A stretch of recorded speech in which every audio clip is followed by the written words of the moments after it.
Hello friends, आपका स्वागत है एक और नए वीडियो में। आज की ये वीडियो बहुत ही ज़्यादा महत्वपूर्ण होने वाली है, क्योंकि आज की इस वीडियो में हम जो पद्यांश का संदर्भ कैसे आपको लिखना है, क्या क्या उसमें सावधानियां रखनी है, वो हम आज के इस वीडियो में आपको बताने वाले हैं। तो आज के इस वीडियो में बहुत ही सिंपल भाषा में आपको बता दूंगा कि आप पद्यांश में संदर्भ सहित व्याख्या जो है वो कैसे लिखेंगे। तो आप देख सकते हैं कि ऐसे प्रश्न आएगा कि निम्नलिखित पद्यांशों में से किसी एक पद्यांश की संदर्भ सहित व्याख्या कीजिए। यानी आपको दो पद्यांश दिया जाएगा, किसी एक पद्यांश का आपको संदर्भ सहित जो है वो व्याख्या करना रहेगा। यानी 2 नंबर संदर्भ का रहेगा और 4 नंबर का व्याख्या रहेगा। कोई 2 आएगा, जैसे कि एक आया हुआ ऊधव मोहि ब्रज विसरत नाही, वृंदावन गोकुल बन उपवन सघन कुंज की छाही। तो ये चीज़ है। प्रात समय माता जशमती अरुनंद देख सुख पावत। तो ये एक आपका पद्यांश है और दूसरा पद्यांश यहाँ पे है। अगर आप उसको नहीं करना चाहते हैं तो आप इसको कर सकते हैं। सच्चा मित्र सच्चा प्रेम वही है जिसकी तृप्ति आत्म बलि पर हो, त्याग बिना निष्प्राण प्रेम है, करो प्रेम पर प्राण निछावर, देश प्रेम व पुण्य क्षेत्र है, अमल असीम त्याग से विलसित। तो चलिए अब मैं आपको बताता हूँ कि आपको मतलब कैसे संदर्भ लिखना है इसमें। चलिए, तो जैसा कि ये मेरा एक पद्यांश, अब मैं ऊधव मोहि ब्रज विसरत नाही, तो मैं इसका आपको संदर्भ लिख के जो है बताता हूँ कि आपको कैसे लिखना है। तो आप ऐसे डालेंगे संदर्भ, तो आपको लिखना है कि प्रस्तुत पद्यांश हमारी पाठ्य पुस्तक हिंदी के काव्य खंड में संकलित पद्य शीर्षक से उद्धृत है, जो महाकवि, आप देख लीजिए, यानी प्रस्तुत पद्यांश हमारी पाठ्य पुस्तक हिंदी के काव्य खंड में संकलित पद शीर्षक से उद्धृत है, जो महाकवि सूरदास द्वारा रचित सूरसागर महाकाव्य से लिया गया है। तो इस तरीके से आपको जो है वो क्या लिखना है, संदर्भ लिखना है। तो देखिए मैं आपको बताता हूँ क्या करना है।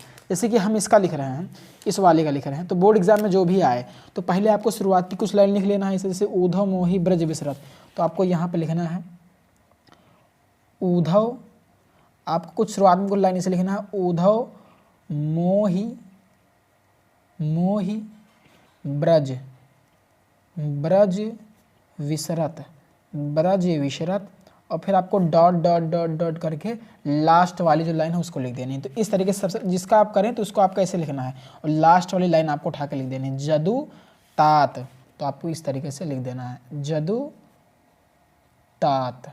तो इस तरीके से आपको लिख लेना जैसे कि हमने इसका किया। तो ऐसा ही आपको संदर्भ लिखना है कि प्रस्तुत पद्यांश हमारी पाठ्य पुस्तक हिंदी के काव्य खंड में संकलित पद्य शीर्षक से उद्धृत है, जो महाकवि सूरदास द्वारा रचित सूरसागर महाकाव्य से लिया गया। तो इस तरीके से आपको जो है वो संदर्भ लिखना है पद्यांश का। अब देखते हैं संदर्भ के साथ में आपको प्रसंग को भी लिख देना है, जिससे कि अच्छे मार्क्स जो है बोर्ड एग्जाम में मिले। तो आपको ऐसे लिख देना है कि कंस को मारकर श्री कृष्ण मथुरा में रह गए हैं, वहाँ ब्रज की याद आ रही है और उद्धव से इसकी चर्चा करते हैं। तो ये हो गया इसका प्रसंग। तो मैंने जो बहुत ही महत्वपूर्ण पद्यांश उसकी वीडियो बना दी है, यदि आपने अभी तक नहीं देखा है तो उसको जाकर देख सकते हैं।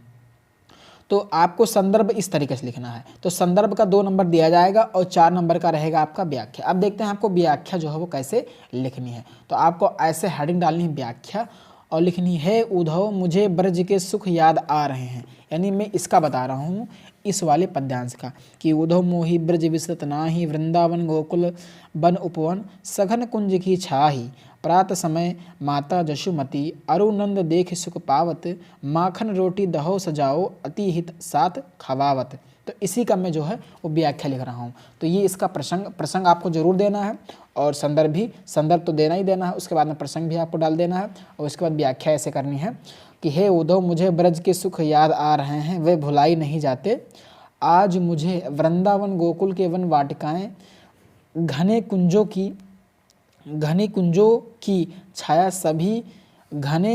की छाया सभी के सुख सता रहे हैं। प्रातः काल में माता यशोदा और नंद जी के दर्शन कर अत्यंत ही आनंद प्राप्त करता था।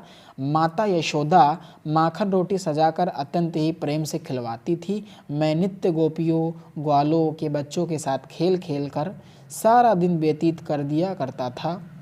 सूरदास जी कहते हैं, क्या कहते हैं कि उन ब्रजवासियों का जीवन धन्य है जिनके साथ ब्रज वल्लभी भगवान हंसा खेला हंसा खेला करते थे।